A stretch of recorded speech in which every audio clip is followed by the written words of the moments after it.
Alright, so I'm back, and today we are going to do another rant of the week. I'm actually standing again. I kind of like it.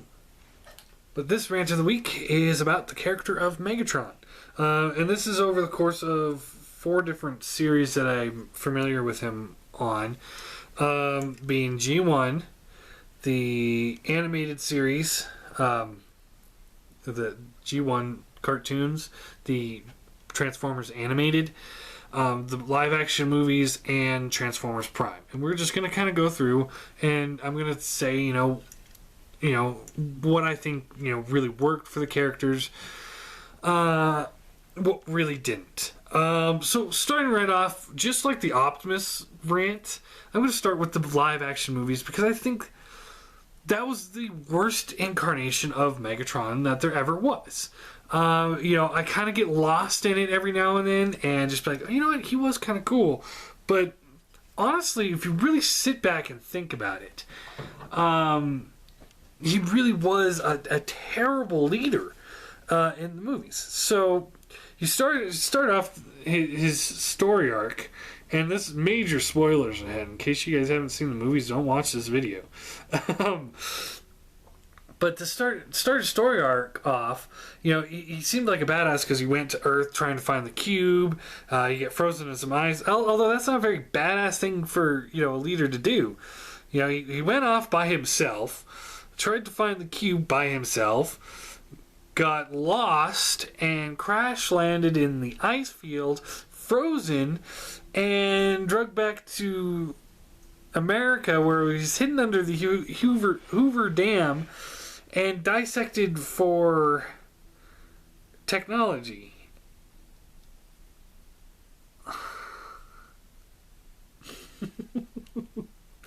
That's your big badass leader right there.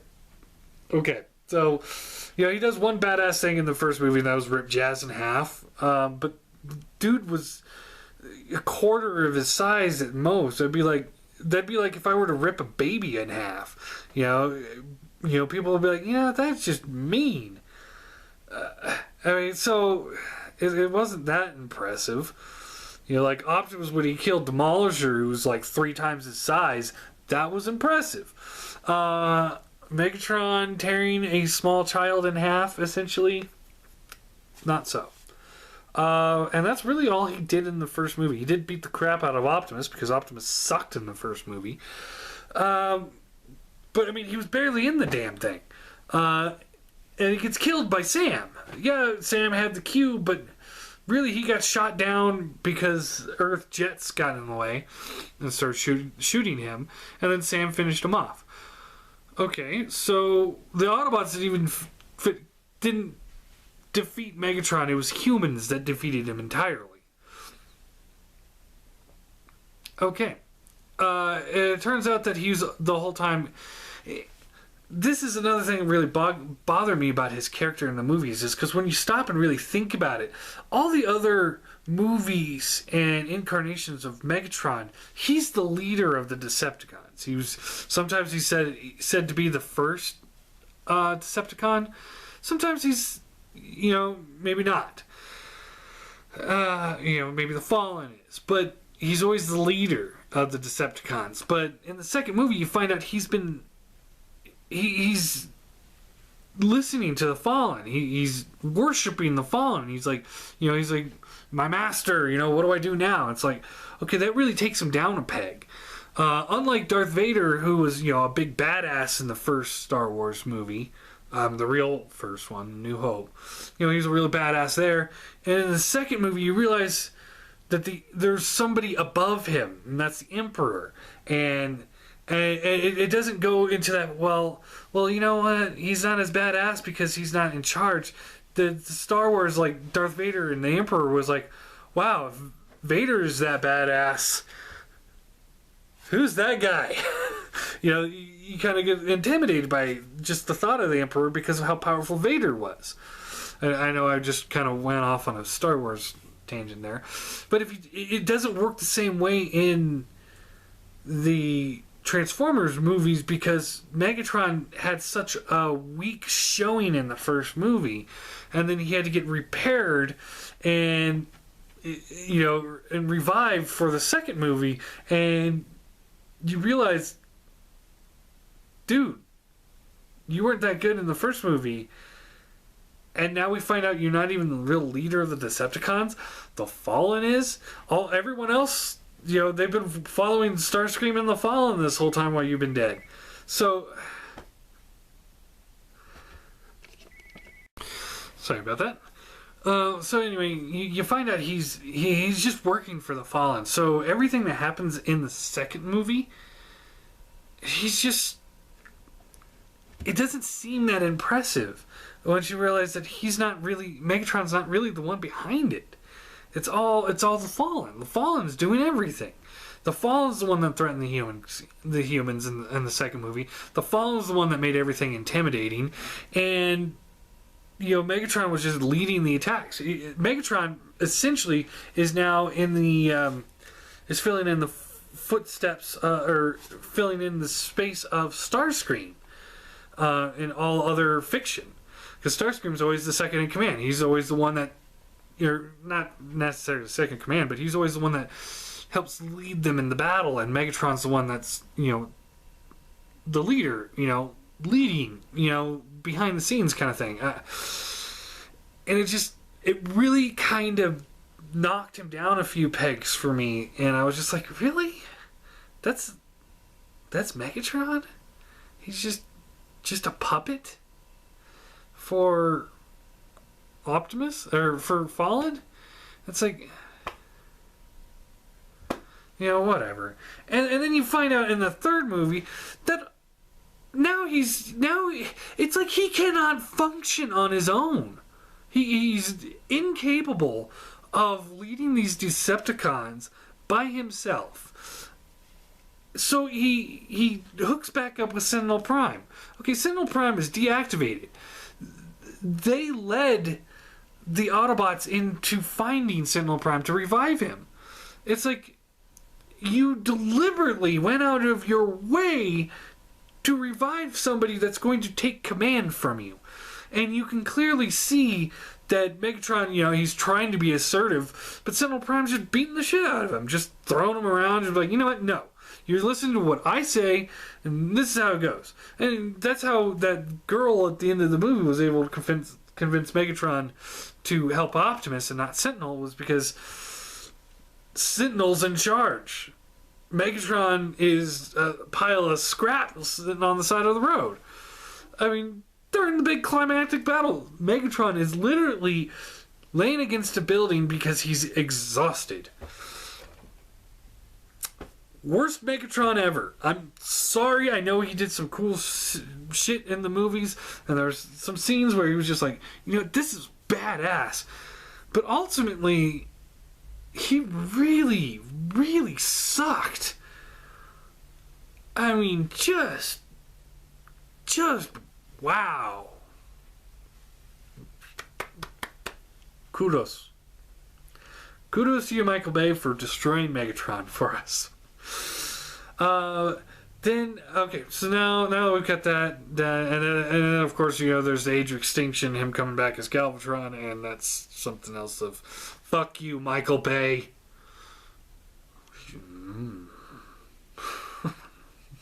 Destroyed one of my favorite characters there. Thanks. Now let's talk about Megatron in animated, because this is, you know, the next best one that I know. I know there's Armada and Cybertron and, you know, Robots in Disguise and all that stuff. I'm not very familiar with them, or comics. I'm not very familiar with them yet, so I can't really talk about the character in depth. And of course, you know, Beast Wars is part of the G1 continuity, and the Megatron from there is not the same Megatron from G1, so it's a different character, so it's not hard to understand, but he exists with the G1 Megatron in the same universe. It's just different people, just the same name. Anyway, so in the animated series, for the first bulk, first off, I really did enjoy him in that series, because he he wasn't in it a lot. He wasn't in every single possible episode. Well, he might have been, but he was also behind the scenes in a lot of episodes.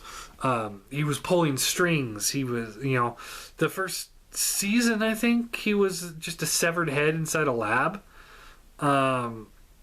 Until finally there's the Megatron Rising episode, I think that's what it was called. And he finally got his body back, which was really epic. Everyone's like, oh shit, Megatron was behind all this. And he's now back and kicking some major ass. And that's what I liked about it is like, yeah, he was a severed head, just kind of sitting there doing nothing for a very long time in the series. But you see him pulling the strings, even though he was just a severed head. He set people up to fight the Autobots. He set things up so that he could slowly rebuild himself. And finally, when he did, he was just, it was great because he was one of those characters that was like, all of the Autobots put together can fight Megatron. And not win, but just fight him, hold him off. Optimus could not beat that Megatron. And that was great. That's one thing I did enjoy about that series was the Decepticons, although they were always outnumbered by the Autobots, they were also a lot bigger, stronger, and were more built for war machines and stuff. So they worked better for that. But all in all, I did get a lot of enjoyment out of Megatron's character. He was a no bullshit type character. You see him execute Starscream a number of times. And he's like, there's one episode where, he wants to make sure that he's got the victory. So he tied that human to his chest so that Optimus wouldn't hit him. Because nobody would shoot at him because they were afraid to hurt the little human on his chest. And that's genius. He doesn't care if he kills humans, but he knows that the Autobots do. And that he's playing at their weaknesses. And yeah, he's strong enough to fight them, but hey, why not take a couple trump cards into the battle?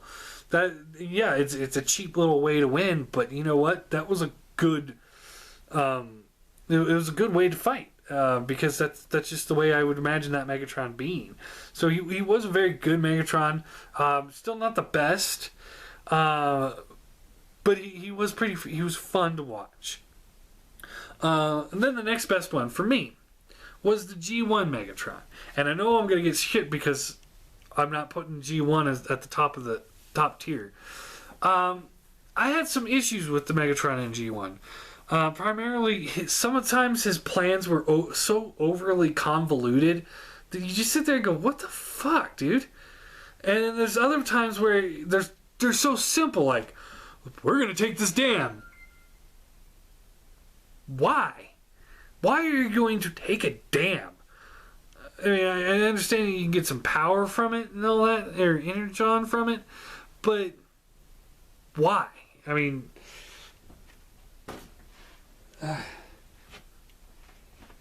So, just sometimes his thoughts were just not that great. One of his best ones was when he was trying to harvest the core of the Earth, I think, or one of the times he's trying to harvest the core of the Earth. But this time he had a backup plan he had a space bridge right next door, so if they accidentally tear the Earth apart, they jump in the space bridge and go back to Cybertron. That was a good idea. His master plan of pulling Cybertron into Earth's orbit to absorb the energon or the energy of the Earth being torn apart. That's a great plan. But other times you sit there and you kind of question things like, oh, you know what? I need the personality component of Gears to make my needle or star needle or sun needle or whatever they call it, to power that to absorb the energy from the sun. Why does it have to be Gears' personality component? Don't you have a couple spare Decepticon personalities components sitting around? And also when he did use Gears and he takes him prisoner and uses him as slave labor, Why? He's an Autobot. Kill it. Just kill it. It just plans like that just didn't quite work out very well. And you know, gears, they're able to repair gears, and then there's another Autobot against you. Yeah, things like, and there's many times where Starscream would try, and because Starscream was basically Spock in that universe for the Decepticons, because he was the science officer. Or the Earth's science officer. Obviously, Shockwave was the main science officer. He was the one that did most of this major stuff. But Starscream would every now and then tell Megatron, like, "Hey, we should research this before we start playing around with it." And Megatron's like, "No, we're gonna do it anyway." Like I think Starscream tried to warn Megatron about that asteroid in one of the episodes, and the asteroid almost blew up the world. Yeah, Starscream kept saying stuff like that, like, "Hey, we should experiment with this first before we start using it." And next thing you know, the Decepticons are getting their ass handed to them by the Autobots because they didn't understand exactly what they were doing. So it's like, yes, Starscream was cowardly and treacherous and stuff like that, but there were a lot of times where Starscream was like, you know, we need to come up with a better plan rather than just random attacks and stuff like that. And he let a lot of things go. Way too many things go sometimes. You know, he got betrayed by Starscream many times. He got betrayed by Astro Train a couple times. The Triple Changers betrayed all of them. It just, I mean, he put up with too much shit. Is what I felt.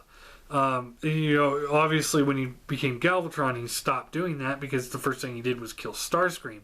But Galvatron really is, even though he's at the core Megatron, he really is a different character. So we'll go into him in a different day. But the G1 Megatron, you know, I thought he was good.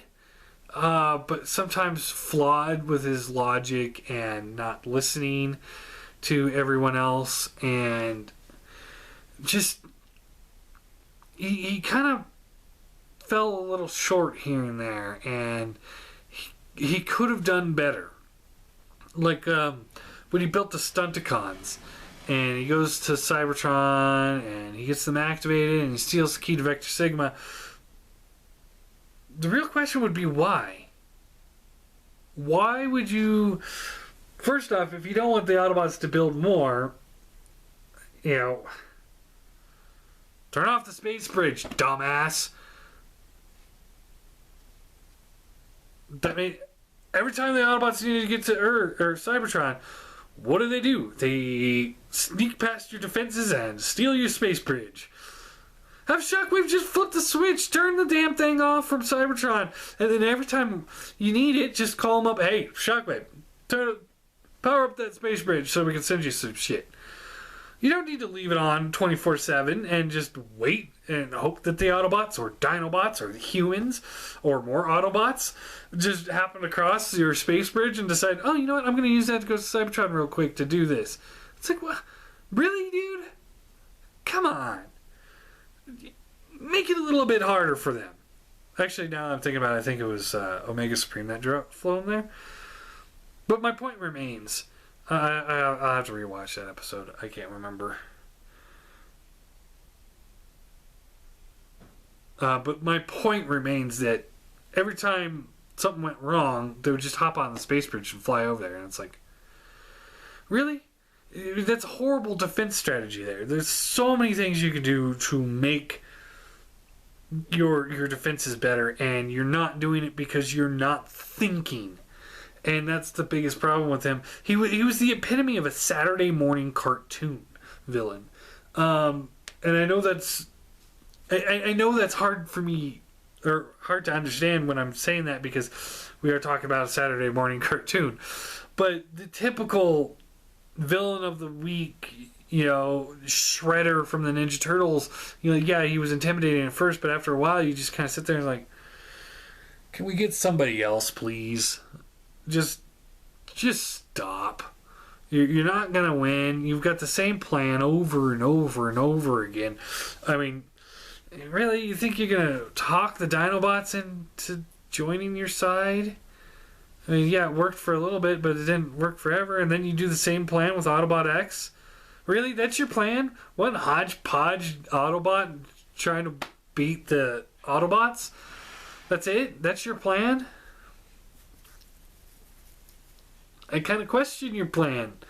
And then the Autobots decide that they're going to send a bunch of people, in the movie. The Autobots send a whole bunch of Autobots back to Earth to go get Energon to power a full-scale assault. And Megatron's like, okay, well, we're going to sneak to Earth and we're going to destroy them on Earth. That was a good plan. Few questions, first off. Okay, so the Autobots are in the show. We got two sections of Autobots. One's on Earth, one's on Cybertron, or on the moon bases. Okay, now you take a section of the ones off the moon base and you fly them towards Earth.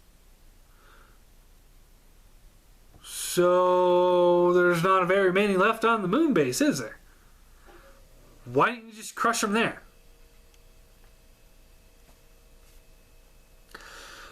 Taking over the shuttle, killing all the Autobots on the shuttle. Good idea. Going to the Autobot base on Earth, attacking them. Again, good idea. A few flaws to the plan. Yes, I can understand that they hadn't introduced Bruticus or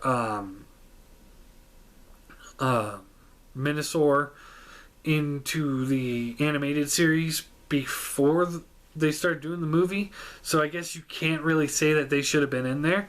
But the Insecticons have shown many times in the original series that they're able to mass produce themselves. So why wouldn't you want them to mass produce themselves? I mean, yeah, they use shrapnel and stuff to do it, but why wouldn't you want them to do that utilizing the Autobot ship? They could have been doing that the entire way to Earth, and then at the very last minute have it blow up, and then all of a sudden, it would have been awesome to see Hot Rod shooting them with those little wrist blasters, and the ship blows up, and instead of it blowing up into little pieces and Decepticons flying out, just imagine it exploding into a swarm of Insecticons. Just everywhere. And then you have Decepticons flying everywhere, too. I mean, that would have been a complete and total one-sided fight there. And he didn't do that. Why he didn't do that, I don't know. I mean, yeah, you can say it's the writers, but then again, you can say anything's the writers. You can say Wheelie's the greatest character in the world, but the writers just wrote him bad. You could say that.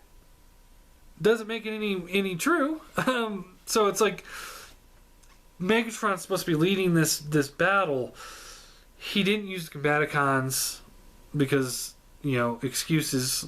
He didn't use the Minosaur because of excuses. And he didn't use the Insecticons for who knows why. I think he really, really should have utilized that a little bit better. And, if you were really smart, he should have had... Because we know there was a whole bunch of drones and stuff, and the Rainmaker Seekers and Shockwave. We know a bunch of those guys were still on Cybertron. They were in the first two seasons, so why wouldn't they be in the movie? They should have been attacking the moon bases simultaneously. If you really, really want to make this, a battle like that, I've played many games of Axis and Allies. You can't see it, but Axis and Allies and Risk and Warhammer. Lots of board games where you have to come up with a strategy like that, and that's the way I always do it. It's like, okay, I want to take out Autobot City on Earth, but I know that there's the moon bases, and there's also the original Autobot headquarters. So I'm going to send a small faction over to the headquarters and a small faction over to the moon bases. Are they going to win those battles? No. Am I going to probably lose those little groups? Probably. But I'm going to destroy the main force on Earth, and then I'll be able to, separate it out. Had he done it that way, then Optimus would have been a little sidetracked, and he would not have been able to make it to Autobot headquarters on Earth, or he wouldn't be able to make it to Autobot City. Megatron would have already killed all the Autobots there, and it would have been too far gone for the Autobots to win. There were a couple other situations like that where it's just like Megatron was so close, but he just didn't think clearly enough to pull that in as a victory. Sorry about that. Everyone seems to want to call me right now. Anyway, so yeah, there's G1 Megatron. Now, my opinion of the best Megatron in history of the fiction is Transformers Prime Megatron. I think he was really, really, really well done. He was big and menacing, like the animated one. He was able to fight and hold his own in any kind of combat situation, which was great. That was the first time in the animated type shows. I think they were saying that he was Gladiator from the Pits of Chaos in the comic books, but that was the first time we saw it in cartoon, because he wasn't that in the original G1 show. But he was in the Prime series, and I thought that was really, really great. I really enjoyed it because he was a badass fighter, and that showed off a lot in the fight scenes that he was in. I'm starting to lose my voice a little bit.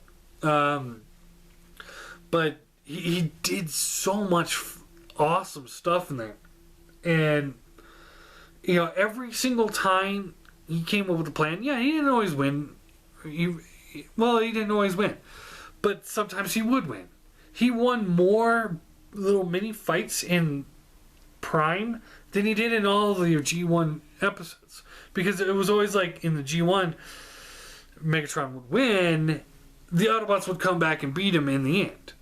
In Prime, sometimes he'd win. Like he got the Forge of Solus Prime. He got that. And he took it home. Was he able to use it? No. Did it change the fact that he still kept it? No.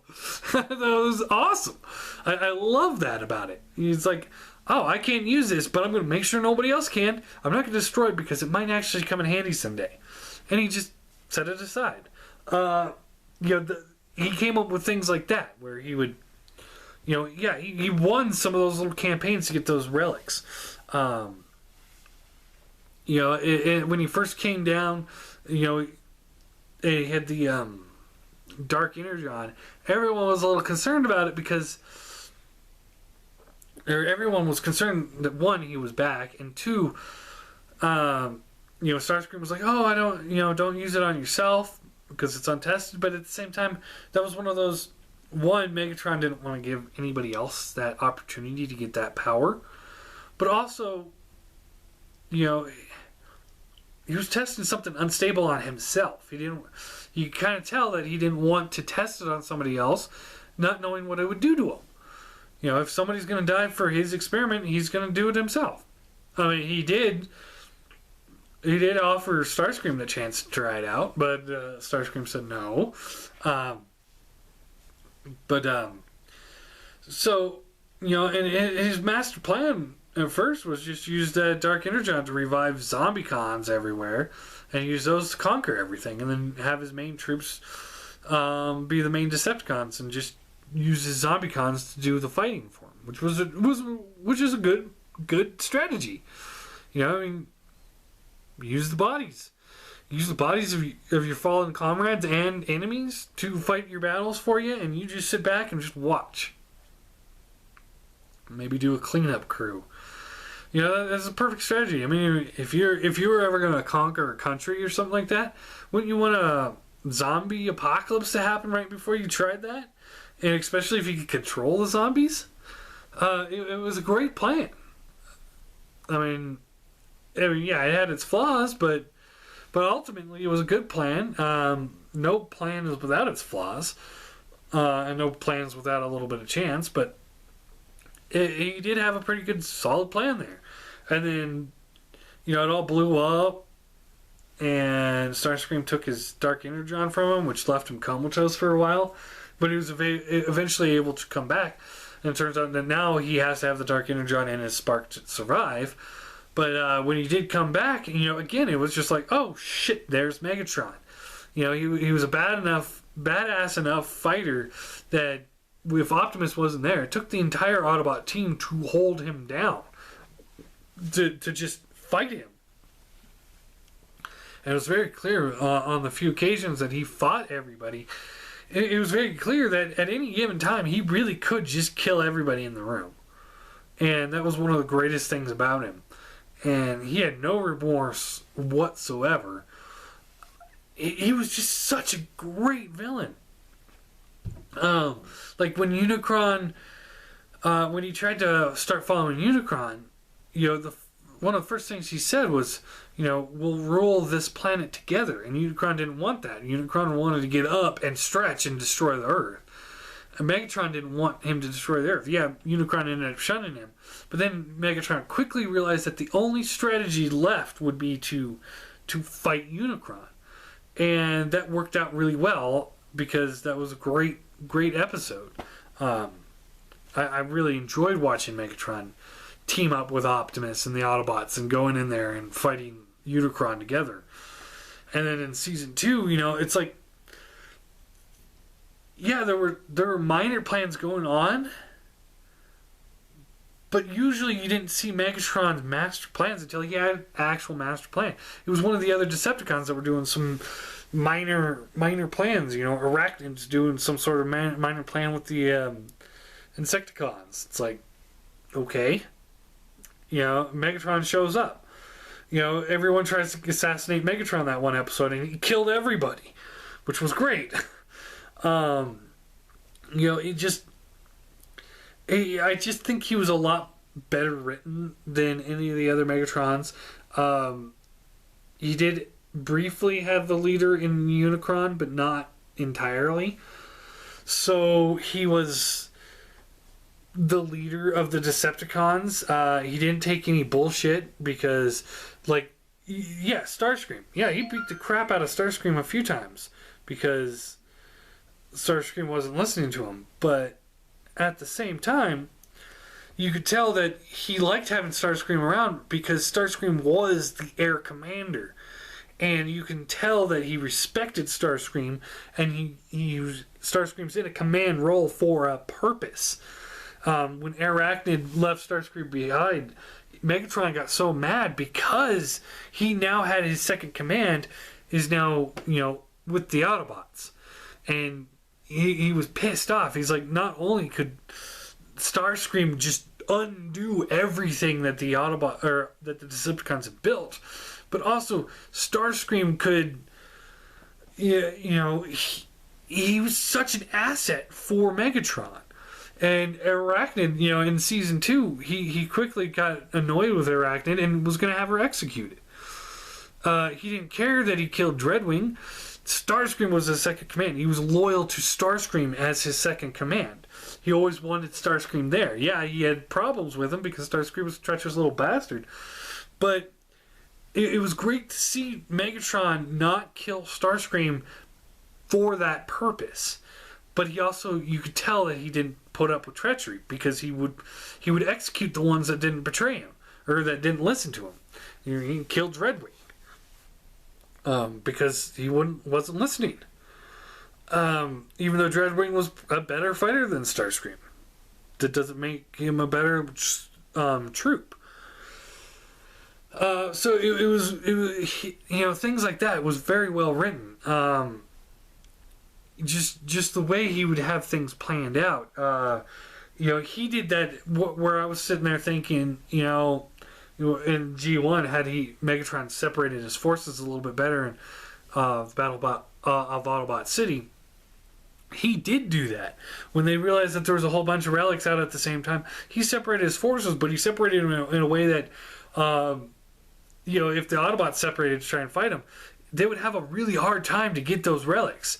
Optimus would have to fight Dreadwing and a small contingent of Seekers. Things like that. It was great. He was very well written, very well balanced. He knew when to take a step back from the fighting. Like, okay, this isn't going very well. I know when to call it and head out. Like when Optimus got the Star Saber, he was like, okay, we're gonna go. He knew that. He knew when he had victory in his hands. He knew when he was going to lose. And you see that Megatron win so many battles. Into season 2 was probably the best one, when he destroyed the Autobot City, or the Autobot headquarters, and he's got the Dark Mount City, and he's taking over the world.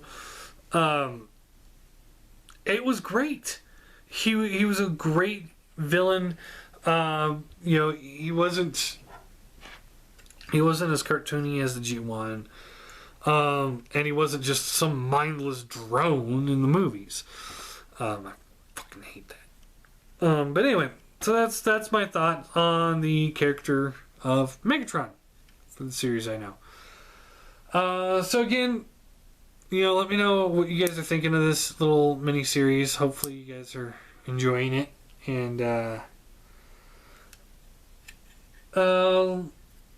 next up, I think I'm gonna do Starscream. I'll do Starscream next. But yeah, that's it.